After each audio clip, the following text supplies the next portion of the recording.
नमस्कार विद्यार्थिनीनो, आता आपण इयत्ता 7वीचा इंग्रजी विषयाचा युनिट 3 मधला 3.3 न्यूज ॲनालिसिस हा धडा आपण पाहत आहोत. आता याचे 2 भाग झालेले आहेत. आता तिसरा भाग आज पाहूया. पान नंबर 71 वर या. 71 पानावर या. इथं हा एक फोटो दिसतो बघा. हे ग्रेट सायंटिस्ट होते. त्यांचं नाव प्रोफेसर स्टीफन हॉकिंग. आता त्यांच्याविषयी एक बातमी आलेली आहे छापून. त्या बातमीविषयी आपण आता चर्चा करायची आहे.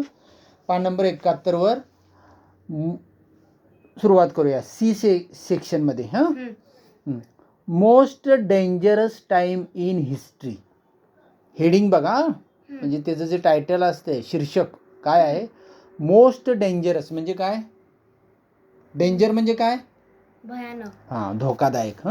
मोस्ट डेंजरस म्हणजे सर्वात भयंकर, सर्वात धोकादायक. टाइम म्हणजे वेळ. सर्वात भयंकर वेळ इन हिस्ट्री. हिस्ट्री म्हणजे इतिहासात. म्हणजे काय हेडिंग आहे की इतिहासातील सर्वात भयंकर वेळ, असं त्याचं टायटल आहे. असं का म्हटलंय, काय भानगड आहे, हे आपण आता बघूया. न्यूज कुठली आहे बघा. लंडन. लंडन म्हणजे कुठं आली आहे? इंग्लंडची राजधानी. आपली कशी भारताची राजधानी दिल्ली, तशी इंग्लंडची राजधानी लंडन आहे. तर लंडनमधली ही बातमी आहे. The famous physics professor. Famous म्हणजे प्रसिद्ध. फिजिक्स म्हणजे भौतिकशास्त्र. फेमस भौतिकशास्त्राचे प्रोफेसर, प्राध्यापक. म्हणजे भौतिकशास्त्र कसं आपल्याला विज्ञानमध्ये विषय असतो ना, रसायनशास्त्र, भौतिकशास्त्र, जीवशास्त्र, तसं भौतिकशास्त्रातले ते अत्यंत प्रसिद्ध असे प्राध्यापक होते. काय नाव आहे त्यांचं? Stephen Hawking. हॅज वॉर्न्ड म्हणजे त्यांनी वॉर्न केलेलं आहे. वॉर्निंग देणे म्हणजे आपल्याला माहिती आहे. काय करणे? वॉर्निंग म्हणजे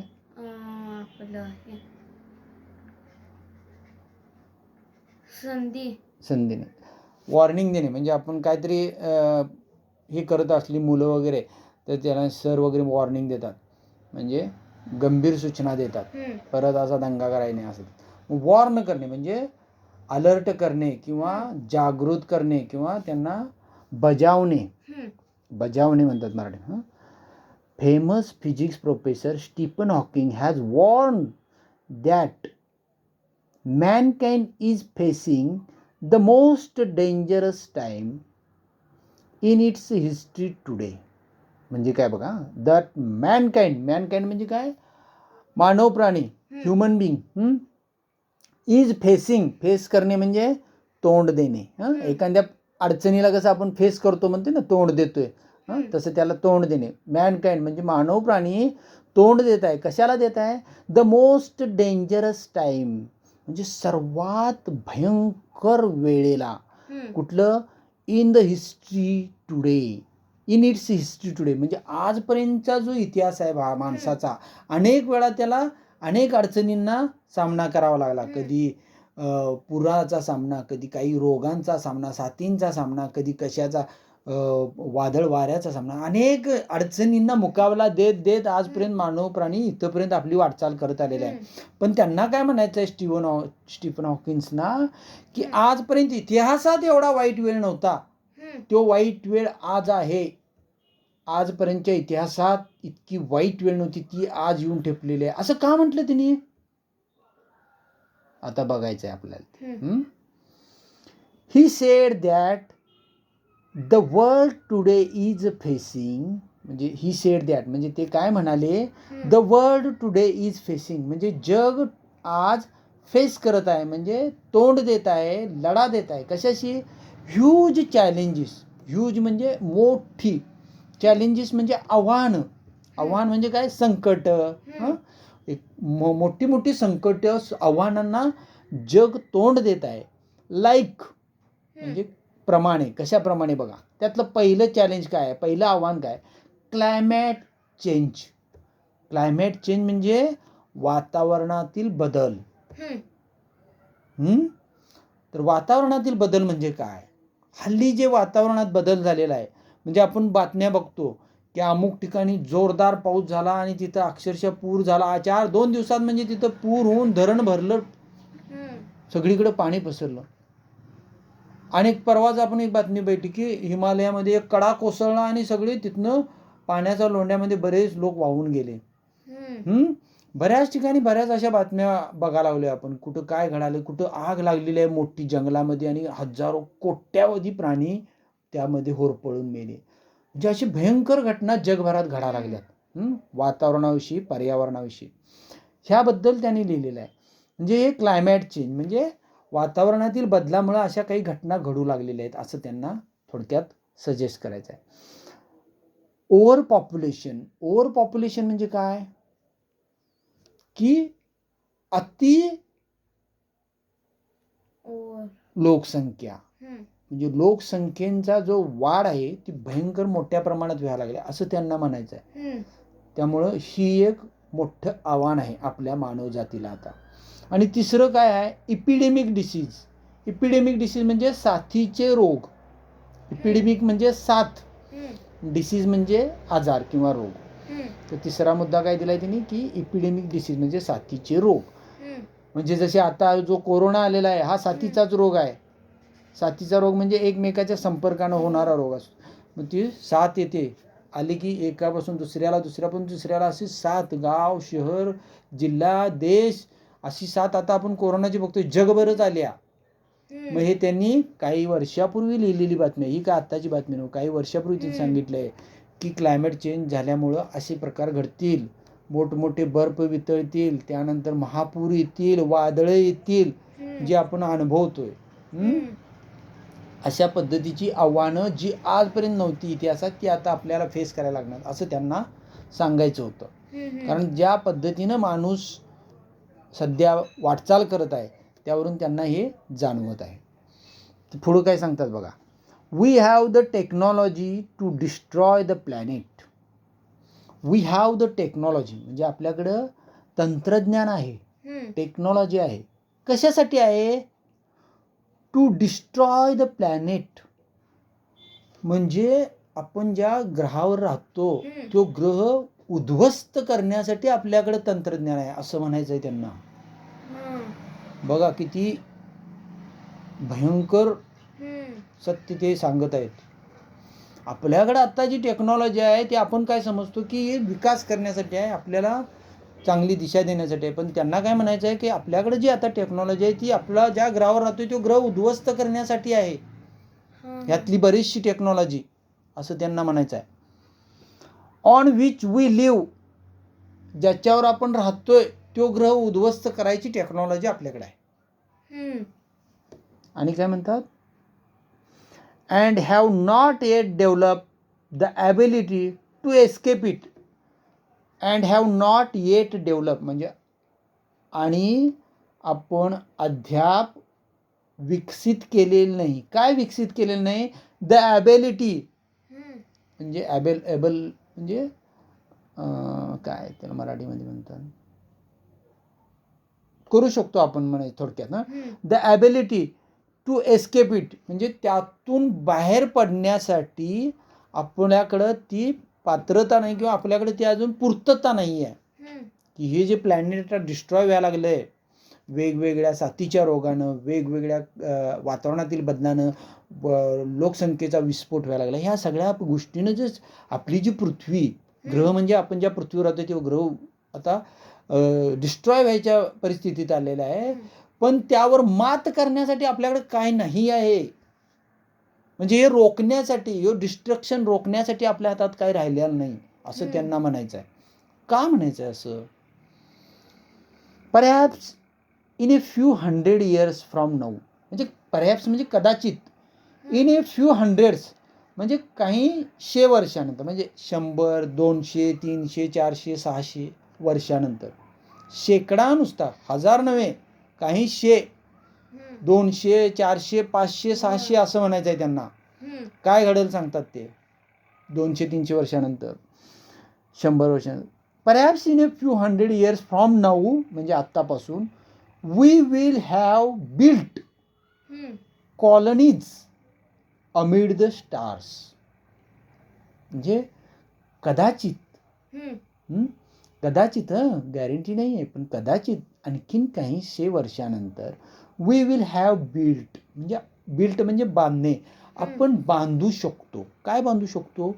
the colonies amid the stars. Colonies म्हणजे वसाहती, घरं. घरं आपण कुठं बांधू शकतो?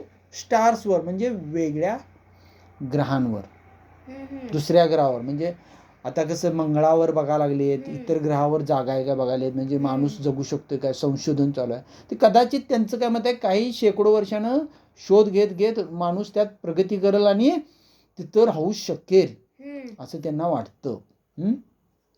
कदाचित, ते पण शब्द बघा, कदाचित. We will have built colonies amid the stars but right now. But right now म्हणजे काय? पण सध्या. सध्या काय आहे? हे पुढचं झालं, भविष्य काही वर्षानं होऊ शकेल असं त्यांना म्हणायचं आहे. पण आत्ता काय आहे? We have only one planet. We have म्हणजे आपल्याकडे आहे, ओनली वन म्हणजे फक्त एक प्लॅनेट, ग्रह. And we need to work together to protect it. म्हणजे काय? अँड वी नीड म्हणजे आपल्याला गरज आहे, नीड म्हणजे गरज आहे, टू वर्क टुगेदर म्हणजे एकत्र काम करण्याची. कशासाठी एकत्र काम करण्याची गरज आहे? टू प्रोटेक्ट म्हणजे संरक्षण करण्यासाठी. कुणाचं संरक्षण करायचं आहे? इट म्हणजे त्या प्लॅनेटचं, आपल्या ग्रहाचं, आपल्या पृथ्वीचं. म्हणजे त्यांना काय म्हणायचं की कदाचित आणखीन काही 100, 200, 300 वर्षानंतर माणूस प्रगती करेल आणि इतर ग्रहावर पण तो जागा शोधेल, तिथं राहायला जाईल, तिथं कॉलनी बांधेल. कदाचित असं होऊ शकेल, पण आत्ता नाही आहे ना ते. आत्ता नाही आहे. मग आत्ता काय आहे तुमच्याकडे पर्याय? एकच पर्याय, आणि तो म्हणजे पृथ्वी. मग आज तुम्हाला पृथ्वी हा एकमेव पर्याय आहे. त्यामुळं आपण सगळ्यांनी एकत्र येऊन ही पृथ्वीचं संरक्षण करणं गरजेचं आहे. ॲट प्रेझेंट तुम्ही पृथ्वी जर वाचवला तर भविष्यात तुम्ही इतर ग्रहावर पण जाशीला, पण जर पृथ्वीच आज वाचली नाही तर तुम्ही भविष्यात जायला तुम्ही राहणार कसं? बरोबर आहे की नाही? मग तुम्हाला जर संशोधन करायचं आहे, इतर ग्रहावर जायचं आहे, सगळं करायचं आहे, ठीक आहे, करा, पण ह्या पृथ्वीला वाचवा आणि मग तुम्ही पुढे जावा ना. बरोबर आहे की नाही? मग जर पृथ्वीच राहिली नाही तर मग तुम्ही संशोधन कसं करणार? म्हणून त्यांना काय म्हणायचं आहे, हे कदाचित तुम्ही भविष्यात हे करशीला, सगळं जाशीला, वेगळ्या ग्रहावर जागा उडकशीला, पाणी काढशीला उडकून, तिथं जमीन करशीला, कॉलन्या बांधशीला, राहशीला, पण हे भविष्यात आहे, आता नाही आहे ते अजून शक्य. आता काय मग आपल्याकडे पृथ्वी आहे, त्या पृथ्वीचं संरक्षण करणं आपण हे सगळ्यात महत्त्वाचं आहे. आज आपण या घरात राहतोय, बरोबर आहे, आपल्याकडे एकच घर आहे. मग आपण जर हे घराचं जर काळजी घेतली नाही की भविष्यात आपल्याला बाहेर आणि घर बांधू शकतो, मान्य आहे की, पण आज आपण याच घरात राहतोय ना, आपल्याला एकमेव घर आहे. मग आपल्याला ह्या घराची काळजी घेऊन मग भविष्याचा विचार केला पाहिजे. आपण जर भविष्यातच विचार करायला लागलो आणि घराकडे लक्ष दिलं नाही तर चालेल का? आज एकुलते एक आपलं घर आहे, पहिला ह्याला सांभाळायचं, मग तुम्ही दुसऱ्या घराचा विचार करा. बरोबर आहे की नाही? तसं तुम्ही पहिला पृथ्वीला सांभाळा, तिची सगळं संवर्धन करा, तिची काळजी घ्या, आणि मग दुसऱ्या घरावर तुम्हाला बघायचं आहे बघा, असं त्यांना सुचवायचं आहे. Hawking wrote recently in the Guardian newspaper. मग ही जी बातमी आहे ती हॉकिंग यांनी, हॉकिंग त्यांचं नाव शास्त्रज्ञांचं, या सरांचं, त्यांनी रोट म्हणजे लिहिलेली होती ही बातमी रिसेंटली म्हणजे नुकतीच, इन द गार्डियन न्यूजपेपर. म्हणजे गार्डियन हे न्यूजपेपरचं नाव आहे. आपल्याकडे कसं पुढारी वगैरे असते ना, सकाळ, पुढारी, लोकमत, तशा पद्धतीने हे गार्डियन नावाचं न्यूजपेपर इंग्लंडमध्ये, लंडनमधलं एक फेमस न्यूजपेपर आहे तिथलं, म्हणजे वर्तमानपत्र आहे. त्यामध्ये ही बातमी आलेली होती. आता ते शास्त्रज्ञ नाही आहेत सध्या, म्हणजे ते वारलेलं आहे, त्यांचा मृत्यू झालेला आहे, पण ज्यावेळी ती जिवंत होते त्यावेळी त्यांनी हा एक लेख दिलेला होता, आणि त्यावेळेचा हा लेख आपल्याला या पाठामध्ये देण्यात आलेला आहे, एक बातमी रूपात. बघितला? आता ही एक तिसरी वेगळ्या पद्धतीची आपण बातमी बघितली. कशा वेगवेगळ्या पद्धतीच्या बातम्या बघायला लागल्या आपण. पहिली बघितली ती एका शाळेत परीक्षा घेणार होते, इन्स्टिट्यूटमध्ये तिथं काय सूचना दिल्या त्या बघितल्या. दुसऱ्या बातमीमध्ये काय झालं, एक फिल्म स्टार होती, तिनं आपली रिटायरमेंट जाहीर केली होती, तर त्या पद्धतीने तिनं कसं ती बातमी आपण कव्हर केली होती. आता तिसरी बातमी कुठली आली आहे, एका सायंटिस्ट म्हणजे एक प्रख्यात भौतिकशास्त्रज्ञ आहेत त्यांची ही बातमी आहे आणि त्यांच्या याच्यावर हा आता आपण व्हिडिओ केलेला आहे. तर आता आपण ह्या प्रश्न उत्तरांकडे जाऊया. पहिला प्रश्न काय आहे बघा. हे शास्त्रज्ञ इथं असे बसलेले आहेत बघा, यांचा फोटो बघितला तुम्ही. फोटो असे हे असे का बसले कळाल तुम्हाला बसण्याची त्यांची पोझिशन? नाही तुला माहिती आहे यांच्याबद्दल काय? नाही. तर यांना अगदी तरुण वयातच एक आजार झाला आणि त्या आजारामध्ये त्यांचं शरीर हलणं बंद झालं, बोलणं बंद झालं. म्हणजे त्यांना हलता येत नव्हतं, बोलता येत नव्हतं. एका खुर्चीवर अशी स्पेशल खुर्ची केली, त्यात फक्त बसायचे आणि त्यांच्या गालावर असं काहीतरी असं जरा असं चेंज व्हायचं. त्यावरून एक भाषा डेव्हलप केली होती आणि त्यावरनं त्यांना काय म्हणायचं आहे ते कॉम्प्युटरमधनं एक तिने हे केलं होतं, एका कंपनीनं व्यवस्थितपणे त्यांचं काढत होतं. त्यांना बोलता येत नव्हतं, हलता येत नव्हतं, अजिबात काही नाही. पण त्यांच्या फक्त एक्सप्रेशन जरासं गाल हल्ली की ओळखायचं की त्यांना हे म्हणायचं आहे, ते म्हणायचं आहे, हे म्हणायचं आहे, ते म्हणायचं. आणि त्यावरून त्यांनी भरपूर शोध लावलेले आहेत. पृथ्वीचा सगळ्या विश्वाचा बराचसा अभ्यास त्यांनी केलेला आहे, कित्येक वर्ष. म्हणजे किती थक्क करणारी गोष्ट आहे बघा. ज्या व्यक्तीला हलता येत नाही, बोलता येत नाही, अजिबात इकडलं तिकडं बोट उचलत नाही ज्यांना, ती व्यक्ती जगाचा अभ्यास, ब्रह्मांडाचा अभ्यास करत होती. किती आश्चर्याची गोष्ट आहे आणि किती त्यांची इच्छाशक्ती असेल तीव्र. बरोबर आहे. तर असा हा शास्त्रज्ञ होते. खूपच त्यांनी मानवाच्या हितांसाठी खूप चांगले शोध सांगितलेले आहेत, खूप चांगले विचार मांडलेले आहेत, खूप चांगली दिशा दिलेली आहे. आता प्रश्न उत्तर बघूया. Guess the meaning of mankind. पहिला प्रश्न बघा. गेस म्हणजे सांगा. द मिनिंग म्हणजे अर्थ. Of Mankind. मॅनकाइंड या शब्दाचा अर्थ सांगा. मॅनकाइंड म्हणजे मनुष्य प्राणी, ह्युमन बिंग. त्याला म्हणायचं ह्युमन बिंग. दुसरा प्रश्न बघा. Which words or phrases in the news refer to the earth. Which words म्हणजे शब्द. ऑर फ्रेजेस म्हणजे म्हणी म्हणतोय ना आपण. इन द न्यूज म्हणजे मग ह्या बातमीमध्ये कोणते वर्ड किंवा म्हणी आलेले आहेत. रेफर टू द अर्थ म्हणजे ज्या पृथ्वीशी संबंधित आहेत. अर्थ म्हणजे पृथ्वी. पृथ्वीशी संबंधित असे कोणते शब्द या लेखात आलेले आहेत? तर आपण बघितलेलं आहे. He said that the world today is facing. World today म्हणजे जग आज. मग जग म्हणजे काय आहे, तर ही पृथ्वी आहे. मग वर्ल्ड हा एक शब्द आला. आणि दुसरी ठिकाणी त्यांनी काय वापरलेला शब्द, planet. The planet on which we live म्हणजे जो ग्रह ज्यावर आपण राहिलेलो आहे, जगलेला आहे. मग ग्रह कोणता आहे हा जगलेला आपण राहतो तो ग्रह कुठला? आता ह्यो राहतेलच की. पृथ्वी. मग पृथ्वीला ग्रह म्हणून एकदा इथं प्लॅनेट म्हटले आणि एका ठिकाणी वर्ल्ड म्हटलेलं आहे, जग. असे दोन शब्द आहेत. आता प्रश्न तिसरा बघा. Which of the following problems do you believe is the most serious. Which of the following problems म्हणजे कुठला खालील प्रॉब्लेम, डू यू बिलीव्ह म्हणजे तुम्ही विश्वास करता, इज द मोस्ट सिरियस म्हणजे भयानक.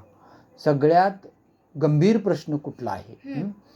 क्लायमेट चेंज म्हणजे वातावरणातील बदल, काय ओव्हर पॉप्युलेशन की लोकसंख्या वाढायला ती, काय इपिडेमिक डिसीज काय साथीचे रोग. या तिन्हीतला सगळ्यात मोठा भयंकर प्रॉब्लेम कुठला आहे? वातावरण बदल. वातावरणातील बदल. मग वातावरणातील बदल आहे हा सगळ्यात भयंकर प्रॉब्लेम आहे, ज्यामुळे पृथ्वीचं अस्तित्वाला खूप मोठा धोका पोचायला लागला. त्यामुळे आपल्याला काय केलं पाहिजे की हा जो वातावरणात बदल व्हायला लागला आहे ह्याला कुठेतरी अंकुश लावला पाहिजे. आपण सगळ्यांनी त्याची काळजी घेतली पाहिजे. सगळ्यांनी आपण पृथ्वीचं संवर्धन केलं पाहिजे. मग चांगली झाडं लावली पाहिजेत भरपूर. त्यानंतर ज्यामुळे प्रदूषण होते अशा गोष्टी टाळल्या पाहिजेत. उदाहरणार्थ प्लॅस्टिकच्या बॅग्स वगैरे आपण वापरतो, भरपूर पिशव्या वगैरे गरज नसताना वापरतो अति. कॅरी बॅग तर त्या टाळल्या पाहिजेत. प्रत्येक गोष्टीत कॅरी बॅग न वापरता जिथं अत्यंत गरज आहे त्या ठिकाणीच वापर त्याचा झाला पाहिजे. जेणेकरून तुम्ही इतर वेळी साध्या कापडी पिशव्या तुम्ही बाजारला भाजीपाला आणायला, फळं आणायला, धान्य आणायला तुम्ही साध्या पिशव्या वापरू शकता. त्या ठिकाणी तुम्ही कॅरी बॅग वापरणं टाळला तरी सुद्धा केवढा मोठा फरक अख्ख्या पृथ्वीला पडतोय प्रदूषणामुळे. बरोबर आहे की नाही? तर अशा ज्या गोष्टी आपल्या हातात आहेत, प्रत्येकानं त्याविषयी थोडंसं जागरूक राहिलं आणि थोडीशी स्वतःची जबाबदारी समजून जर कार्य केले, की ज्यामुळे मी कॅरी बॅग न वापरता आज माझ्या साध्या पिशवीतनं ह्या गोष्टी आणल्या, तेवढं एक जरी तुम्ही गोष्ट केला तरी आज खूप मोठी पृथ्वीला तुम्ही चांगली गोष्ट दिली असा त्याचा अर्थ आहे. त्यामुळं अशा गोष्टी करा की ज्यानं आपण पृथ्वीचं रक्षण करणं, पृथ्वीचं संरक्षण करणं, त्याचा हे करणं आपल्यासाठी अत्यंत महत्त्वाचं आहे. कारण तिनं आपल्याला आजपर्यंत खूप काही दिलेलं आहे. आज आपल्यासाठी सगळं जे उभा केलं आहे ते पृथ्वीनंच केलेलं आहे. बरोबर आहे? आज आपण भूगोल विषयामध्ये वाचले की 1/2 सेंटीमीटर माती 1/2 इंच माती तयार होण्यासाठी हजारो वर्षे लागतात. आणि आज आपल्या शेतामध्ये 10-10 फूट खाली खोदलं तरी काळी माती लागते. म्हणजे ही माती तयार व्हायला आणि तिथपर्यंत यायला आणि पिकं काढायला आपल्या हजारो पिढ्या मागल्या काम करत आल्यात.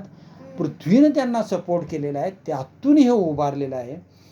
कित्येक हजारो वर्षापासून आपला वंशजांनी लाखो वर्षापासून हळूहळू नदीच्या किनारी पहिला वसाहती राहिल्या, मग थोडा प्रोग्रेस केला. पहिला गुहेत राहत होते, नंतर शेती करू लागले, नंतर थोडी बांधायला लागली घर वगैरे. असं करत करत लाखो वर्ष गेली. अनेक शास्त्रज्ञांनी अनेक शोध लावले. आज लाईट दिली आपल्याला, पंखा दिला, TV दिली, मोबाईल दिला, गाड्या दिल्या, पेट्रोल दिलं, खाण्यापिण्याच्या अनेक वस्तू दिल्या, स्वच्छतेच्या वस्तू दिल्या, ऐषारामच्या वस्तू दिल्या. आपल्या पूर्वजांनी सगळ्यांनी हे एक एक शोध लावल्यात ज्याला लाखो वर्षे गेलेली आहेत. आणि त्या आज आपल्या समोर सगळं हात जोडून उभा आहे. आज अत्यंत गरीबातला गरीब माणूस सुद्धा त्याच्याकडे मोबाईल असतो आणि तो जगाशी संपर्क साधू शकतोय. पूर्वी सगळ्यात श्रीमंत माणूस असणाऱ्याकडे सुद्धा मोबाईल नव्हता. एक 400-500 वर्षापूर्वी तो कुणाशी संपर्क साधू शकत. मग आपल्याला आज सगळं मिळालेलं आहे, होय की नाही? मग आज आपल्याला हे कशामुळे मिळालंय? तर हजारो लोकांनी आपलं आयुष्य वेचलेलं आहे. बरोबर आहे की नाही? एक शोध लावणारा, जो मोबाईल लाईटचा शोध लावणाऱ्या माणसानं आपलं आयुष्य सगळं घालवलेलं होतं की या लाईटच्या शोधासाठी. म्हणून आज आपण लाईट बघतोय.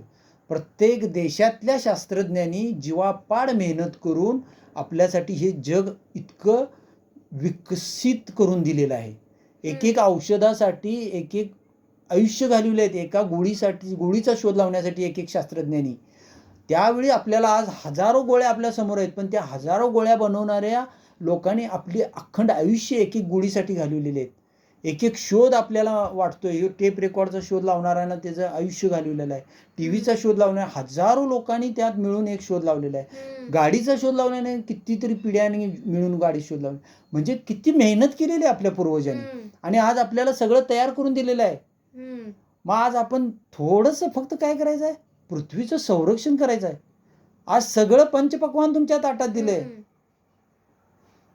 मग ज्या लोकांनी आपल्यासाठी तिने का केलं हे सगळं? की आपल्या पुढच्या पिढीला याचा फायदा होईल, पुढच्या पिढीला याचा फायदा होईल, पुढच्या पिढीला याचा फायदा होईल.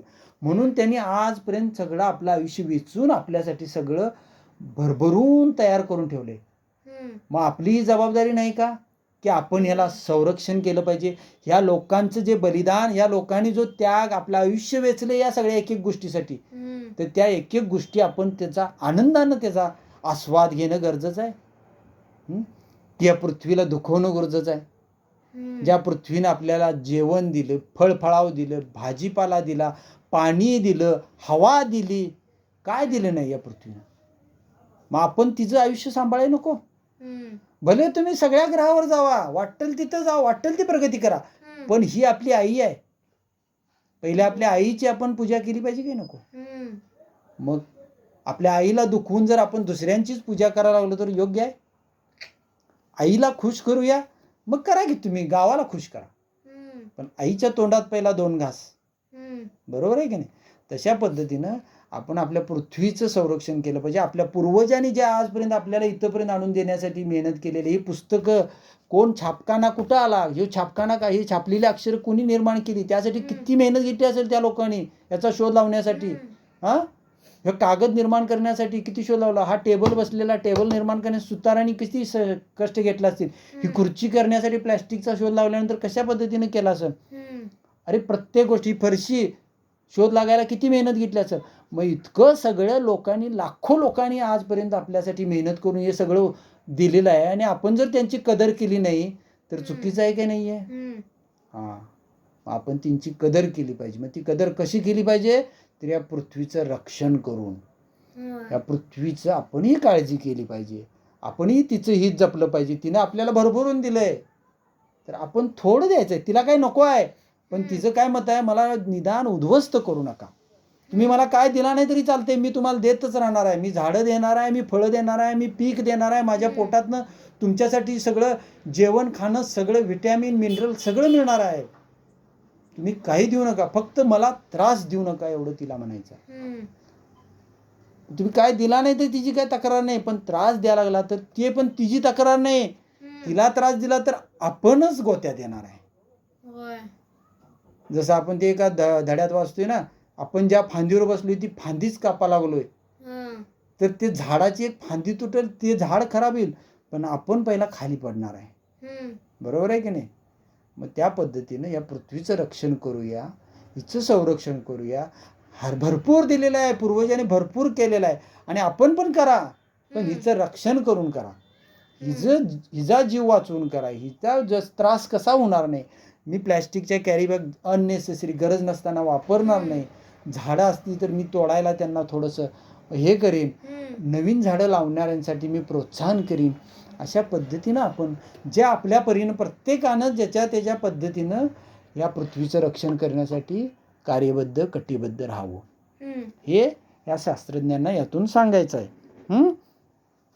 तर आता आपण काय सांगितलं, क्लायमेट चेंज हा सगळ्यात महत्त्वाचा मुद्दा आहे. बरोबर आहे की नाही? मग हे जर आपण तिचं सगळं व्यवस्थित राहिलं तर तिथं पण पूर येणं थांबल, हिमकडा कोसळाल्या त्या थांबतील, वादळं थांबतील, अवेळी पाऊस पडायला लागला. पूर्वी 4 महिनेच पाऊस पडला, आता कधी पण पाऊस जोरदार पडतोय. हे सगळं बदलल्यामुळे व्हायलंय, तिचं वातावरण, तिची तब्येत बिघडली ना पृथ्वीची.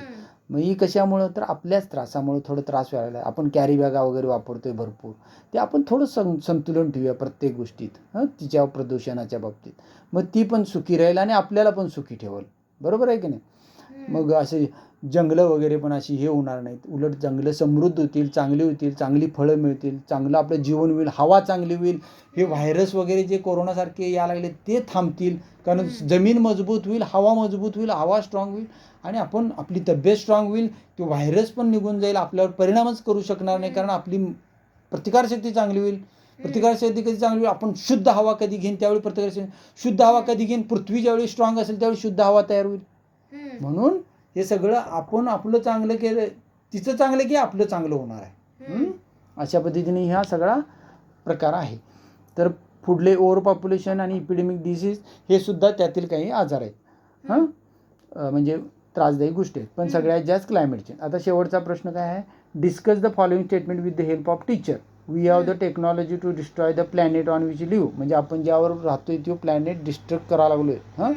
त्यानंतर we will build colony on stars, म्हणजे आपण ग्रहावर कॉलनी बांधू शकतोय. Right now we have only 1 planet, म्हणजे सध्या आपल्याकडे फक्त एकच ग्रह आहे. तर या गोष्टींवर तुम्ही शिक्षकांशी चर्चा करा. ह्या वेगवेगळे मुद्दे आहेत, मग आपण त्यावर चर्चा करा मुलांनी मिळून, असं हा प्रश्न आहे. आता शेवटचा प्रश्न, professor Hawking wrote about the problem in the Guardian. Why is it given as a news in other papers. म्हणजे त्यांनी गार्डियनमध्ये हा लेख लिहिलेला होता, मग दुसऱ्या पेपर्समध्ये why it is given as news in other papers, दुसऱ्या पेपरमध्ये ती बातमी म्हणून का दिलं. कारण काय, की ज्यामुळं ही बातम्या स्वरूपात दिल्यामुळं सगळ्या लोकांना त्याचं ज्ञान होईल, लोक त्यापासून समजून जातील की आपल्याला कसं राहिलं पाहिजे, कसं जगलं पाहिजे, आणि कसं आपण पृथ्वीचं संरक्षण केलं यासाठी. म्हणजे for to the aware the people, म्हणजे लोकांना जागृत करण्यासाठी त्यांनी ही न्यूज दिलेली आहे. अशा पद्धतीने इथं हा पाठ संपलेला आहे. आणि जसं स्टीफन हॉकिन्स यांनी इतक्या ह्याच्यामधून त्यांनी स्वतः हे पृथ्वीबद्दल भाष्य केलेलं आहे. त्यासाठी आपण सगळ्यांची जबाबदारी आहे की आपण पृथ्वीला सुजलाम सुफलाम ठेवूया.